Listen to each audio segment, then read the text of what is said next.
भुसावळचे प्रांत विजयकुमार भांगरे यांची नंदुरबार येथे जिल्हा पुरवठा अधिकारी तर तहसीलदार मान्य हरीश भांबरे यांची नाशिक जिल्ह्यातील पेठ येथे बदली झाली आहे। नवे प्रांत म्हणून जालना येथील श्रीकुमार चिंचकर, तहसीलदारपदी एरंडोलच्या मीनाक्षी राठोड चव्हाण यांची नियुक्ती झाली आहे। नवीन अधिकारी येत्या 2 दिवसात हजर होण्याची शक्यता आहे। तहसीलदार भांबरे यांना 1 वर्ष पूर्ण होत असतानाही त्यांची बदली झाल्यामुळे महसूल विभागात आश्चर्य व्यक्त केले जात आहे। आगामी पालिका निवडणुकीमुळे होम जिल्ह्यात राहता येणार नसल्याचे आदेश निवडणूक आयोगाने दिले असल्यामुळे आपली बदली झाली असल्याचे तहसीलदार माननीय भांबरे यांनी सांगितले। प्रांताधिकारी चिंचकर हे सुद्धा येत्या 2 दिवसात हजर होण्याची शक्यता आहे।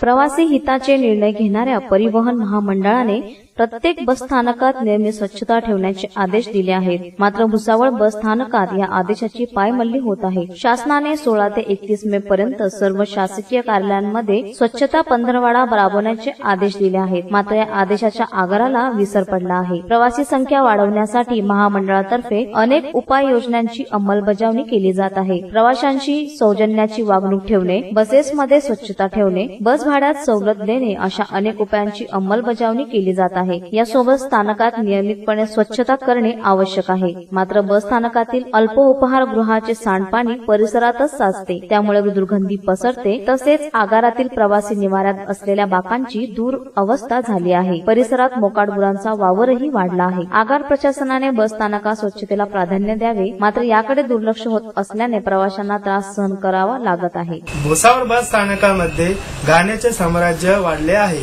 जागोजागी गुटख्यांच्या पिचकाऱ्या सुद्धा या ठिकाणी दिसून येत आहे। तरीही आगार प्रमुखांचे या विषयाकडे दुर्लक्ष होत आहे। भुसावळ शहरालगतच्या कंडारी गावात दूषित पाणी पुरवठा होत असल्याने जलजन्य आजारांच्या फैलावाची शक्यता निर्माण झाली आहे। त्यामुळे प्रशासनाने त्वरित उपाययोजना राबवणे गरजेचे झाले आहे। कंडारी गावात तापी नदी पात्रातून पाणी पुरवठा केला जातो, मात्र अवेळी होणाऱ्या दूषित पाणी पुरवठ्यामुळे नागरिक त्रस्त झाले आहेत। जलशुद्धीकरण केंद्राची दुरावस्था झाल्याने समस्येत भर पडली आहे। तसेच जलवाहिनीला ठिकठिकाणी गळती लागल्यामुळे ही दूषित पाणी पुरवठा होत आहे। अनेक महिन्यांपासून कंडारी गावामध्ये दूषित पाणी पुरवठा केला जात आहे।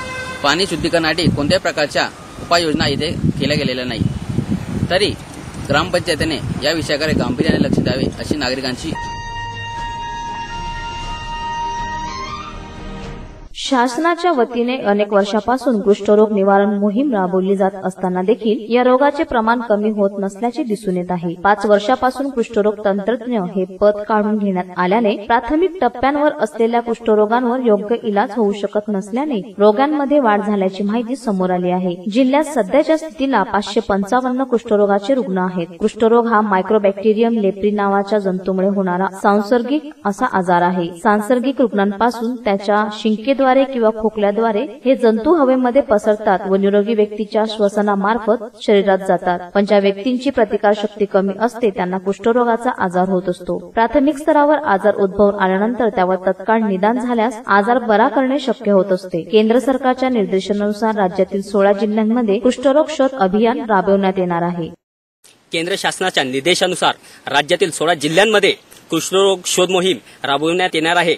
त्या अनुषंगाने जळगाव जिल्ह्यातील नागरिकांमध्ये जनजागृती व्हावी यासाठी आरोग्य कर्मचारी, स्वयंसेविका या घरोघरी जाऊन कुष्ठरोगाविषयी माहिती संकलित करून सर्वेक्षण करणार आहेत। येत्या 19 सप्टेंबर ते 4 ऑक्टोबर या कालावधीमध्ये कुष्ठरोग विषयी अभियान राबवण्यात येणार आहे। कॅमेरामन विकास सपकाळेसह दीपक सोनवणे, न्यूज महाराष्ट्र।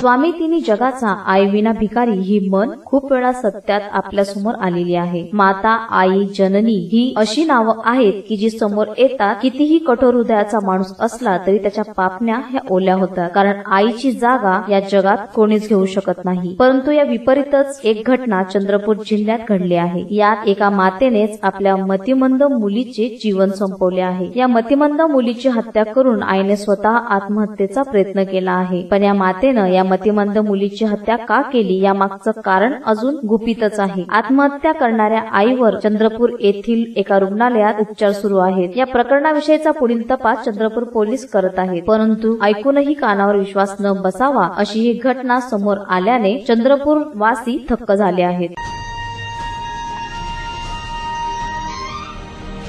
शाळा, कॉलेज, सार्वजनिक ठिकाणं, बस स्थानक, रेल्वे स्टेशन अशा ठिकाणी मुलींची होणारी छेडछाड ही थांबवण्यासाठी पोलीस प्रशासनाने निर्भया पथकाची स्थापना 1 वर्षापूर्वीच केलेली आहे. बारामती येथे निर्भया पथकाविषयी माहिती देताना तसेच निर्भया पथकाला छुपे कॅमेरे देण्यात येणार असल्याची माहिती पोलीस अधीक्षक मान्य जय जाधव यांनी दिली आहे. तसेच पुणे जिल्ह्यातील गावागावातील छेडछाड करणाऱ्या मुलांची यादी तयार करणार असल्याची माहितीही माननीय जय जाधव यांनी यावेळी दिली. निर्भया पथक स्थापनेमुळे मुलींना आता दिलासा मिळाला आहे. या छुपे कॅमेऱ्यांच्या माध्यमातूनच छेडछाड करणाऱ्या मुलांवर पोलीस प्रशासन कडक कारवाई करणार आहे. बारामती येथे जिल्हा ग्रामीण पोलीस व पत्रकारांतर्फे महिला जनजागृती मेळावा आयोजित करण्यात आला होता. या मेळाव्याप्रसंगीच पोलीस अधीक्षक माननीय जय जाधव यांनी महिलांना मार्गदर्शन केले तसेच निर्भया पथकाविषयी माहिती दिली. सर, मुलींचे छेडछाडीचे प्रकार कमी करण्यासाठी काय प्रयत्न करणार? या संदर्भात गेल्या 1 वर्षापासून आपण निर्भया 1 वर्षापासून दामिनी पथक आणि इतर महिला पथकाच्या माध्यमातून काम करत आहोत. पण आता एक नवीन अभिनव उपक्रम आपल्या परिक्षेत्राचे आयजी यांच्या संकल्पनेतून निर्भया पथकाची स्थापना आपण केलेली आहे. निर्भया पथकाचं काम सुरू झालं आहे. या निर्भया पथकामध्ये महिला अधिकारी, काही पुरुष कर्मचारी असणार आहेत आणि ते साध्या वेशामध्ये अशी ठिकाणं आम्ही जी निश्चित केलेली आहेत ज्या ठिकाणी महिलांना छेडछाडीचा त्रास होतो त्या ठिकाणी हे पथक भेट देईल. साध्या वेशामध्ये त्यांना आम्ही छुपे कॅमेरे देणार आहोत. त्या कॅमेऱ्याच्या माध्यमातून त्या ठिकाणचं चित्रीकरण केलं जाईल आणि हे चित्रीकरण पाहिल्यानंतर त्या चित्रीकरणामध्ये ज्या काही छेडछाडीच्या घटना कैद होतील किंवा दिसतील त्याच्या आधारे छेडछाड करणाऱ्या लोकांना ओळखलं जाईल आणि नंतर त्यांच्यावरती पुढची कारवाई केली जाईल. हे प्रोएक्टिव्ह स्टेप महाराष्ट्र पोलिसांच्याकडून पुणे ग्रामीण पोलिसांच्या वतीने सुरू करण्यात आलेलं आहे आणि पूर्ण पुणे ग्रामीण जिल्ह्यामध्ये महत्वाच्या ठिकाणी हे निर्भया पथक आपलं कार्यान्वित झालेलं आहे. यादीच्या बाबतीत सर आपण सांगितलं होतं. त्याचबरोबर अशा प्रकारची छेडछाड करणाऱ्या टवाळखोर मुलांची यादी गावनिहाय आपण बनवलेली आहे आणि ही यादी ह्या निर्भया पथकाकडे असणार आहे. या मुलांच्यावर या निर्भया पथकाकडून खास करून थोडं जास्त लक्ष पुरवलं जाणार आहे कारण या मुलांच्यावर पूर्वीचे गुन्हे असल्यामुळे तर पूर्वीचे काही त्यांची जशी इतिहास त्याचा तसा असल्यामुळे त्यांच्याकडून पुन्हा दुसरे गुन्हे घडू नयेत यासाठी त्यांच्यावरती थोडंसं खास लक्ष ठेवलं जाणार आहे. सर, दहीहंडी आणि गणेशोत्सव काही दिवसात 2 दिवसावर येणार आहेत. काय आपण त्याबाबत खबरदारी आणि तयारी केली? दहीहंडी गणेशोत्सवाची दरवर्षी ही पोलिसांची वार्षिक परीक्षा असते. त्याची सर्व तयारी झालेली आहे. फक्त डीजेला आपण पूर्णपणे बंदी घातलेली आहे. उच्च न्यायालयाने ध्वनी प्रदूषणासंदर्भात महेश बेडेकर केसमध्ये जे निर्णय दिलेला आहे त्याला अनुसरून कुठल्याही पद्धतीचं ध्वनी प्रदूषण होणार नाही याची आपण पूर्णपणे काळजी घेणार.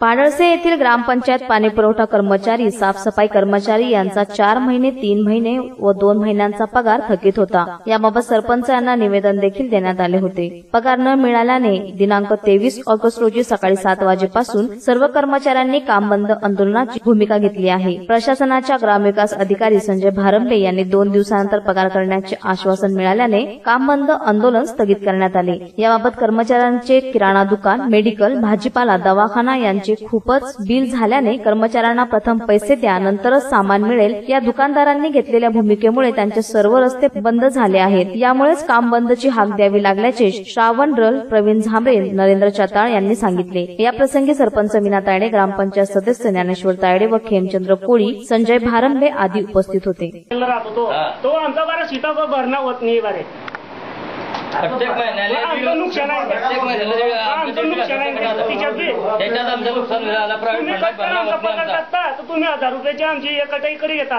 पण मग तर आमचं नुकसान होईल राहिला ते बी आमच्या कुठे आहे हा तर तुम्हाला बोलणारच आहे ना आम्ही मी फंडाचं म्हणत नाही भाऊ. आमची जेवढा आला तेवढं खाली घेतो. फंडाचं नियमानुसार येथील ग्रामपंचायत कर्मचाऱ्यांच्या थकीत वेतनाकरता त्यांनी काम बंद आंदोलनाची हाक दिली. त्यानुसार त्यांनी आज सकाळी काम बंद केलं आणि प्रशासन हादरलं. त्यांनी 2 दिवसाचा अल्टिमेटम दिल्याने ते कामावर पुन्हा रुजू झाले आहेत याबाबतची हमी ग्रामविकास अधिकारी संजय भारंबे यांनी दिली। या संदर्भात ग्रामपंचायत कर्मचाऱ्यांशी बातचीत केली असता त्यांनी सांगितले की किराणाही बंद केला, त्याच्यानंतर मेडिकलचं बिलही थकीत झालं, त्यानंतर दवाखान्याचं बिल थकीत झाल्यामुळे आम्हाला हे पाऊल उचलावं लागलं। प्रशासनानं याची दखल घेऊन आम्हाला तात्काळ पगार अदा करावेत। राजकीय वादातून शिर्डी परिसरात तरुणाच्या हत्येची घटना घडली आहे। भाजपाचे काम सोडून काँग्रेसमध्ये प्रवेश केल्याच्या रागातून चौघांवर खुनी हल्ला झाला। यात अविनाश कापसे या 24 वर्षीय युवकाचा मृत्यू झाला आहे, तर बाकी 3 जण गंभीर जखमी झाले आहेत। भाजपाच्या जिल्हा सरचिटणीसांसह 14 जणांवर राहता पोलीस ठाण्यात खुनाचा गुन्हा दाखल करण्यात आला आहे, तर यापैकी 5 आरोपींना पोलिसांनी अटक देखील केली आहे। हल्लेखोरांना अटक होईपर्यंत मृतदेह ताब्यात घेणार नाही असा पवित्रा मयत अविनाश कापसेंच्या नातेवाईकांनी घेतला आहे, तर आरोपींना अटक करण्यासाठी काँग्रेस कार्यकर्त्यांनी नगर मनमाड महामार्गावर राहता शहरात रास्ता रोको केला आहे। भाजपाचे जिल्हा सरचिटणीस नितीन कापसेंवर राहता पोलीस ठाण्यात या हल्ल्याविरोधात गुन्हा दाखल करण्यात आलेला आहे। याबद्दलचा पुढील तपास राहता पोलीस प्रशासन करीत आहे। उस्मानाबाद शहरातील पेशाने शिक्षक असलेले दत्ता बाळासाहेब देवकते यांच्या घरावर सहकार विभागाने धाड टाकली आहे। शहरात सावकाराचा व्यवसाय करीत असणारे दत्ता बाळासाहेब देवकते यांच्या विरुद्ध अनेक तक्रारी नागरिकांतर्फे दाखल होत्या। सहकार विभागाने टाकलेल्या छापामध्ये दत्ता बाळासाहेब देवकते यांच्या घरातून जमिनीची कागदपत्रे, कोरे बॉन्ड, चेक असा ऐवज सापडला आहे। सावकार देवकते हे पेशाने शिक्षक आहेत। सहाय्यक निबंधक ML शिंदे यांच्या पथकाने ही कारवाई केली आहे। इंदापूर येथे भाविकांना घेऊन जाणारा टेम्पो उलटून 2 जण जागीच ठार झाल्याची घटना दिनांक 24 ऑगस्ट रोजी घडली। यामध्ये 14 भाविक गंभीर जखमी झाले असून त्यांना उपचारार्थ इंदापूर येथे रुग्णालयात दाखल करण्यात आले आहे। टेम्पोतील 1000 किलो वजनाची मूर्ती अंगावर पडल्याने या दुर्घटनेत 2 भाविकांचा जागीच मृत्यू झाला आहे। इंदापूर तालुक्यातील जंक्शन कळस रस्त्यावर हा अपघात झाला। सर्व भाविक सातारा जिल्ह्यातल्या कोरेगाव तालुक्यातील पिंपोळे गावचे रहिवासी आहेत। भीमराव सूळ आणि तानाजी झगडे